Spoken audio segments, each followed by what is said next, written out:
आपके सिद्धार्थ जी यानी आपकी पार्टी और बीजेपी में ये वाला जो महाभारत है ये रोज होता है और कई बार हम कराते हैं।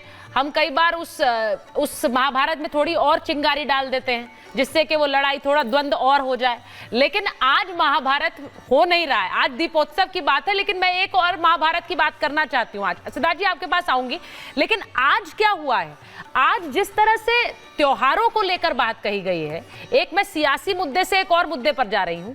आज त्योहारों को लेकर जिस तरह बात कही गई कि भाई त्योहार में पटाखे जलाने से बहुत प्रदूषण होता है और उस प्रदूषण से तौकीर रजा के ये बयान है। अब यहाँ पर अतीकुर रहमान साहब बैठे हुए हैं, प्रदूषण होता है तो उस पर पलट कर वार आया कि भाई अगर पटाखे नहीं जलाने हैं तो बकरीद पर आप बकरे भी काटना बंद कर दो, सिर्फ सिख हिंदुओं को क्यों दी जा रही है? तो उस पर उन्होंने कह दिया कि भाई वहां तो बकरे मर रहे हैं, यहाँ प्रदूषण से तो इंसान मर रहे हैं।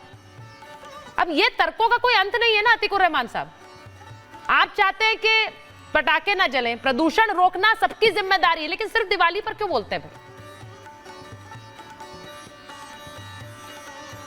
आवाज पर्व के मौके पर जहां पर हम मिठाइयां और सिर्फ खुशियां बिखेरना चाहते हैं, सिर्फ हम दिए जलाना चाहते हैं, सिर्फ रोशनी बिखेरना चाहते हैं, तो ऐसे कड़वे रोड तौकीर रजा जैसे हमारे समाज में है जो कोशिश करते हैं कि किसी तरह से कड़वाहट फैले। और इन लोगों को बहुत पहले हम लोगों को अपनी सोसाइटी से अलग थलग कर देना चाहिए था, अब भी मौका है।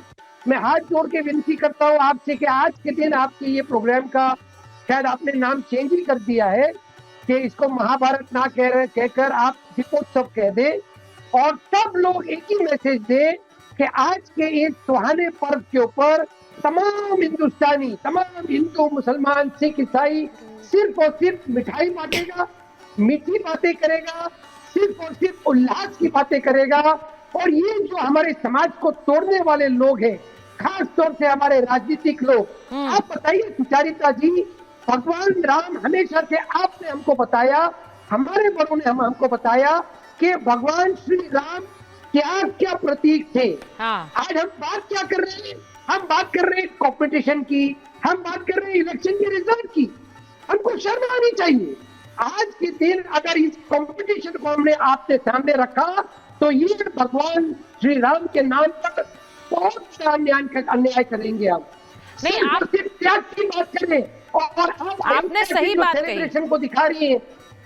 आपने बिल्कुल सही बात कही है। आप कह रहे हैं कि आज के दिन त्याग की बात, हम लोग एक कंपटीशन में क्यों रह रहे हैं। लेकिन आचार्य जी ये बताइए, इस कंपटीशन की ही बात है, बहुत प्रदूषण पर ध्यान देना मेरी भी जिम्मेदारी है, फराज साहब की भी, सिद्धार्थ जी की भी, आपकी भी।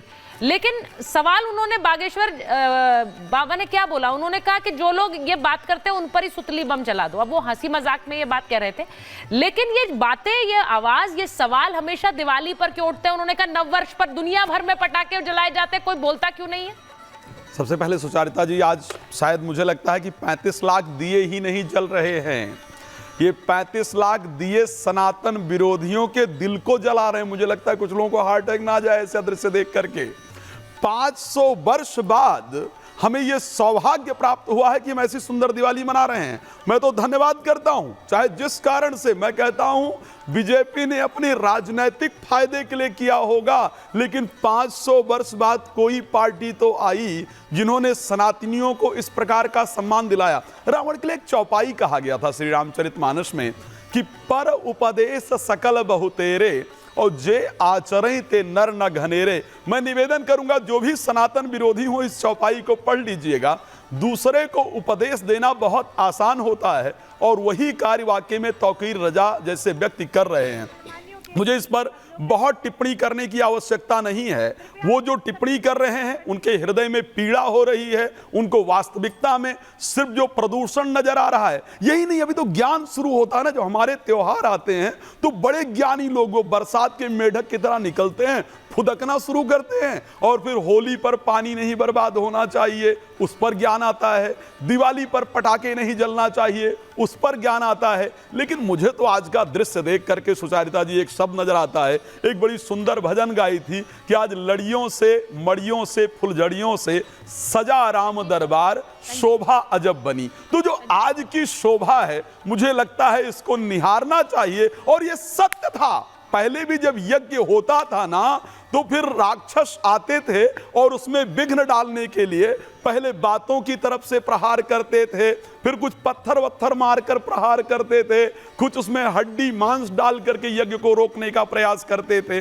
उन्हीं राक्षसों को नष्ट करने के लिए भगवान राम ने 14 वर्ष का वनवास स्वीकार किया था और उन राक्षसों को नष्ट किया था। तो ये जो कुछ बरसाती मेढक हैं, वो चाहे जहां से हो, मैं सीधी सी बात कर रहा हूं, चाहे वो फिल्म इंडस्ट्री से जुड़े हुए लोग जिनका ज्ञान अब निकल रहा हो, और चाहे जो भी तौकीर रजा से छोटे मोटे लोग। मुझे आज अच्छा लगा, क्या नाम है, मुझे ऐसा लगता है पंडित जी कि प्रदूषण पर काम करना हम सबकी जिम्मेदारी है, ये हमारी आने वाली पीढ़ियों के लिए। पटाखे कई प्रकार के होते सुचारिता जी। हाँ, ठीक है।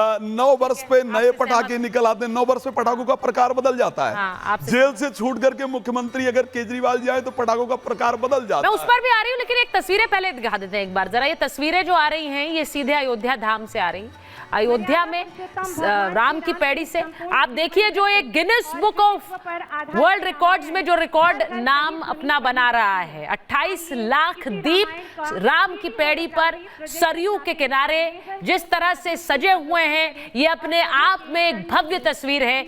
और यहाँ प्रभु श्री राम के आगमन के बाद आप लोग सब अपने घर में दिए प्रज्वलित कर रहे होंगे, इसी कोशिश और इसी आस के साथ कि आपका घर भी उसी जगमगाहट के साथ रोशन हो जैसा अयोध्या में है और प्रभु श्री राम का आशीर्वाद बना रहे। तो ये तस्वीरें सीधे अयोध्या से आ रही। एक बार ऋतु के पास चलते हैं। ऋतु जरा बताइए, वहां तस्वीरें भी मैं देख रही हूं, बहुत खूबसूरत, और बहुत से लोग वहां जुटे भी हैं। ये रिकॉर्ड दर्ज हो चुका है।